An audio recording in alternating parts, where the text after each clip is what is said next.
بسم اللہ الرحمن الرحیم۔ رسول اللہ صلی اللہ تعالیٰ علیہ وسلم نے ارشاد فرمایا کہ قیامت کے دن ابن آدم کے قدم اس وقت تک رب کے پاس سے ہٹ نہیں سکتے، یعنی اس وقت تک حرکت نہیں کریں گے جب تک اس سے 5 سوال نہ کر لیے جائے۔ اس کی عمر کے متعلق کہ کس کام میں ختم کی،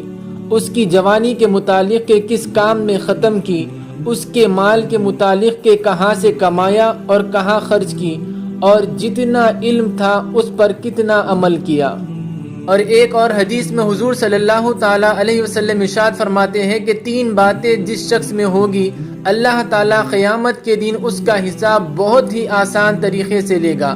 اور اس کو اپنی رحمت سے جنت میں داخل فرمائے گا۔ صحابہ اکرام ارشاد فرماتے ہیں کہ یا رسول اللہ صلی اللہ تعالیٰ علیہ وسلم وہ کون سی باتیں ہیں؟ فرمایا کہ پہلا، جو شخص محروم کرے گا اسے عطا کرو، اور دوسرا، جو شخص قطعی تعلق کرے گا یعنی تعلق توڑے گا تم اس سے میلاد کرو، اور تیسرا، جو تم پر ظلم کرے گا تم اس کو معاف کرو۔ حضرت انس رضی اللہ تعالیٰ عنہ سے روایت ہے کہ حضور صلی اللہ تعالیٰ علیہ وسلم نے ارشاد فرمایا کہ قیامت کی نشانیوں میں سے ایک نشانی یہ بھی ہے کہ دین کا علم اٹھ جائے گا اور جہالت جم جائے گی اور شراب کو کثرت سے پیا جائے گا اور زنا اعلانیہ ہوگا۔ حضور صلی اللہ تعالیٰ علیہ وسلم ارشاد فرماتے ہیں کہ قیامت اس وقت تک نہیں آئے گی جب تک مال و دولت کی کثرت کی وجہ سے یہ حال ہو جائے گا کہ ایک شخص اگر اپنا صدقہ لے کر تلاش کرے لیکن کوئی اسے لینے والا نہیں ہوگا۔ اور رسول اللہ صلی اللہ تعالی علیہ وسلم یہ بھی ارشاد فرماتے ہیں کہ ایسے لوگ حکمران بن جائیں گے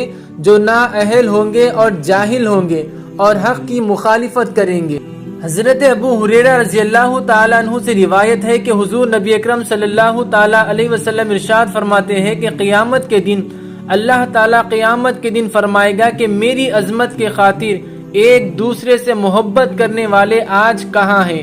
میں انہیں اپنے سائے میں جگہ دوں گا، کیونکہ آج میرے سائے کے علاوہ اور کوئی سایہ نہیں ہے۔ اور آخر میں ہم سب کے لیے بہت ہی پیاری حدیث یہ ہے کہ حضور صلی اللہ تعالیٰ علیہ وسلم نے ارشاد فرمایا کہ میری امت کو قیامت کے دن اس طرح بلایا جائے گا کہ ان کی پیشانیوں اور ان کے پاؤں وضو کے آثار کی وجہ سے چمک رہے ہوں گے۔ اللہ تعالی ہم سب کو نیک کام کرنے کی توفیق عطا کرے اور ہمارا حساب اچھوں میں کرے۔